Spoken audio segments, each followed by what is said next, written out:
short strider. Di excessive or di galaw ng galaw. So, ang benefits naman nun for short strider, less yung fatigue. Less yung fatigue natin. The more na mahaba, mabilis yung stride natin, sasabay yung legs natin. Kung hindi tayo mag-stride, hindi mag-move yung arm, hindi din mag-work yung legs. So,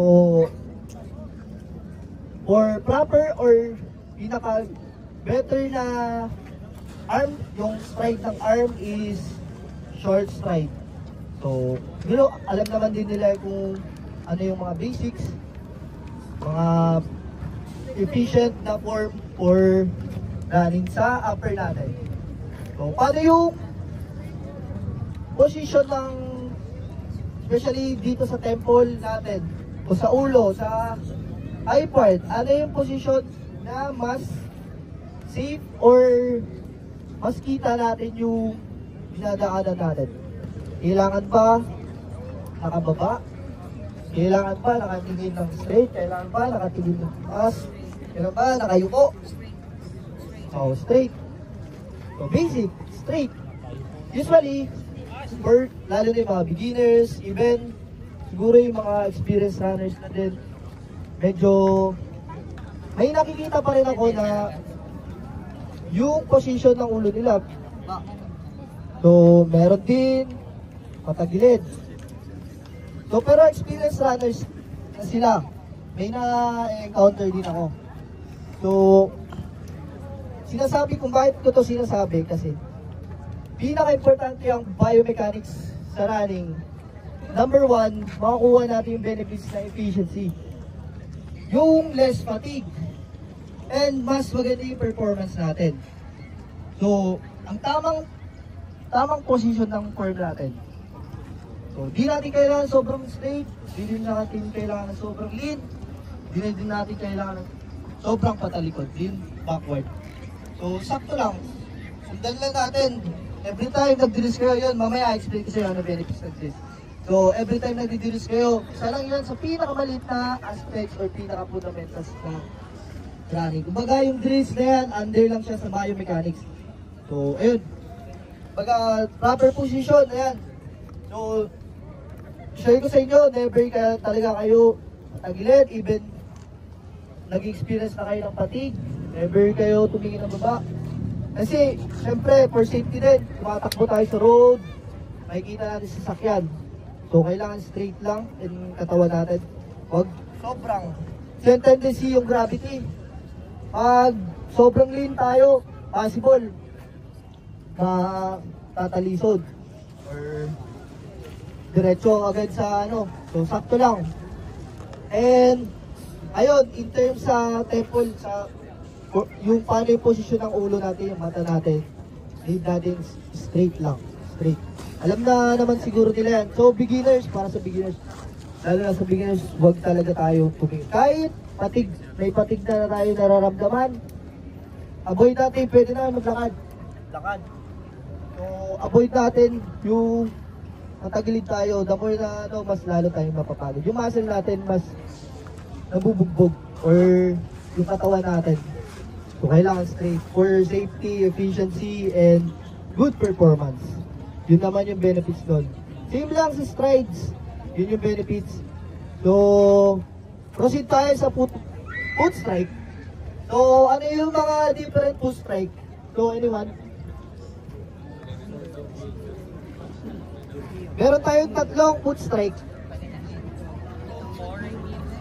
4 foot, mid-foot, heel strike.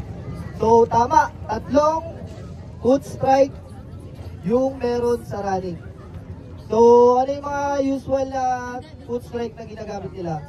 Mapa uphill, mapa downhill, mapa flat course. Ano yung mga usual na ginagamit? Ano yung mas efficient para sa kanila yung kung ano yung ginagamit nila footwork? Mid-foot. Mid-foot. Even sa uphill, mid-foot. Downhill, mid-foot. So, tama. Depende depende sa bigat, depende din yan sa bigat, depende sa kasanayan, kung ano yung nakasanayan nating foot strike. So, pero, ayun nga, tatama natin yung mga foot strike or pinaka-efficient, pinaka-magandang foot strike.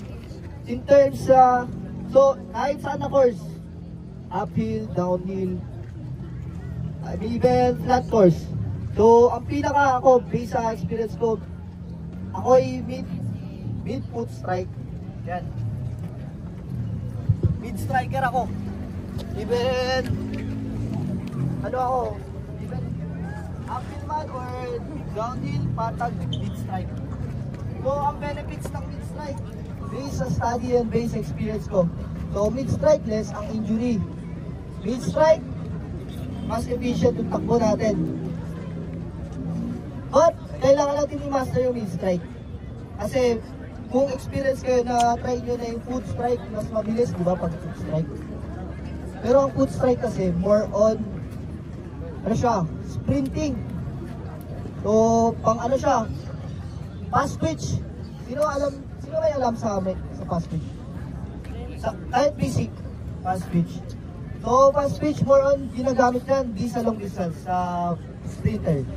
Short distance. So, sila mga 4 striker yan sila, mga fast twitch athlete. Mga malalaking muscles, need ng speed, yan. So, yung 4 strike, ginagamit natin na speed, pwede natin gamitin yun pag bakbaka na talaga or hinahabol natin yung oras natin. Yan, 100, 400, pwede natin gamitin. Pero during long time na kung mahaba na takbo, huwag natin sanayan na lagi tayong full strike. So, bakit? So, full strike kasi, yung impact ng muscles or impact ng full strike sa lower extremities natin, tinatama niya yung runner's knee. Shins, tinatama niya. So, pero natural lang na yung injury na yun. Natural lang siya. Shins, split. Yung ankle, normal lang yan. Pero para ma-avoid natin yun nga, strike, foot strike. Proper foot strike. Kaya natin ginagawa yung drills para maganda yung foot strike natin. So, ayun. Mid strike, pinaka-best. Or kung meron man dito, mid striker kahit anong course. Kahit pa-uphill na, downhill or patag. Mararamdaman talaga nila kung ano yung benefits ng striker. Grade 11 pa. Usually ako kahit sprinting, kahit last 100, strike pa rin ako. Kasi mas doon ako nasanay. Pero depende talaga sa sanay na yan. Sa sanayan lang yan. So, depende talaga sa tao yan or sa kung ano yung nasimulan ng footwork. Pero pwede na actually yung mga drills, kung na-experience nyo, pag mga baguhan o hindi siya nasanay sa drills, ang hirap, di ba? Sobrang hirap ang drills. Sobrang hirap. So ayun, sanayan lang talaga pag dapat consistent tayo kung ano yung mga form na binigay, ano yung mga exercises na binigay. Dapat seryosohin natin at itatama natin. Every movement, itatama natin. Para at least, benefits din para sa atin yun. So, sa foot strike, mid strike, pinakamaganda. Clear ba? Clear? So, mid strike. Ako, mid strike. Drills. Strike. Strike. Yan, Ako nga. Lalo gumigawa ng basketball mga na spell ah. Natang training ang input naman pala. So, di ako nag-heel strike kasi. Even though hindi ako nag-heel strike. Ang tama niyan is yung calves. Tama niyan yung calves. So, imagine nyo.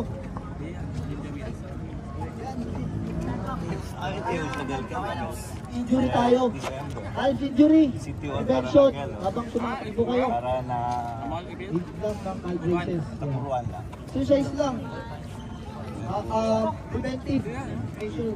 Para least matapos natin Skyward. run or matapos natin yung race. Yun yung Walang tail color pa. disadvantage or cons ng hill distance. So clear with more foot strike and hill strike. So ayan. Yun yung part ng biomechanics. Basic biomechanics. So dapat alam natin kung paano i-apply sa running journey natin or yun nga sabi nila running era natin. Akala nila yung 4-4 na yan parang wala lang or pang elite. Sino may mga elite? Dito. Ano si Gibson? Gibson. Gibson. So ayun. Joke lang. So elite, kahit elite. So yun yung biomechanics. Summarize natin. So upper extremities, ano yung magandang tamang or magandang stride. Yan, ano yung mga natutunan natin sa stride, ano yung magandang gamitin based sa experience natin ninyo, experience nila. Yan, short strides, long strides. Yun lang, basic, long distance, Knuckle, very short 100 sprint. up front. Ang short distance, like sprints, makikita niyo mga sprinters, Highest nag-short elevation. sprinters. Hindi naman nag-short stride. So, Pilipinas. kasi the more na mabilis, Na Pilipinas. the more na 4,000. sumasabay pa, the more na relax. Wala masyadong pating. So, sa tempo naman, sa upper extremity, sa ulo, straightforward, sakto nilit lang ng katawan, level ng stride, technique dyan, level ng stride, excessive, not excessive stride, excessive stride. Ramdam niya yung paa, non-excessive. Yan. Level. So, excessive or di tama. Konti lang yung stride dito, pero sobrang haba dito. Sobrang haba naman dito, pero sobrang konti lang. Makikita nyo naman yan sa mga elite, sa mga areas. Ayan. Makikita nyo hindi masyadong magalaw yung ano nila. Sila sobrang. So ayun, sa lower extremity naman, footwork, big foot, first strike, big strike, so big foot strike. Benefits, maiwasan natin yung lower extremities injury, especially sa shins, sa knee. So ayun, sa hips. Yun, dimabit natin. So, big strike, benefits ng big strike, makikita nila. Lahat ng muscle nag-support sa big strike. Walang muscle na iniwan at big strike. And maganda yung stride natin. Mas firm kasi pag big strike. Di siya sobrang, yung support, di siya sobrang malawya or di siya sobrang liit ng support. Unlike sa big strike, strong, firm. So lahat ng muscle na gagamit yung impact, hindi lumalaban yung impact. Kaya mas na sustain. Kaya maganda yung strike. Avoid injury and much better performance. So ngayon lang sa biomechanics, simple and basics. Kaya siguro alam naman siguro nila yun. Naintindihan naman nila. Yes? Yun naman. So biomechanics next. Pasok tayo sa physiology of running. Basic physiology. Ako, sports science graduate, but di ako pre-med school, pre-med yung course ko, pero basics lang naman alam. Since course ko yung pre-med yung course ko. So, physiology of running, basic experience, business knowledge, natutunan sa certification, sa bachelor's ko, mga graduate ko yan, sports science. So, physiology of running, in terms of physiology of running, ano yung pumasok sa isip ko?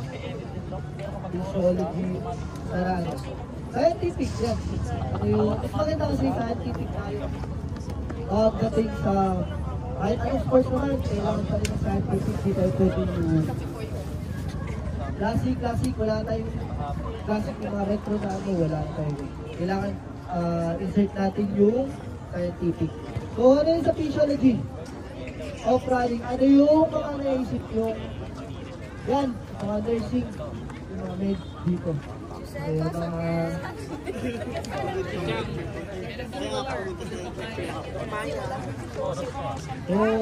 Physiology of running, basic, breathing. Yan. Breathing, part of physiology of running. Breathing, connected sa oxygen. Intake and outtake ng oxygen natin. So, wala na.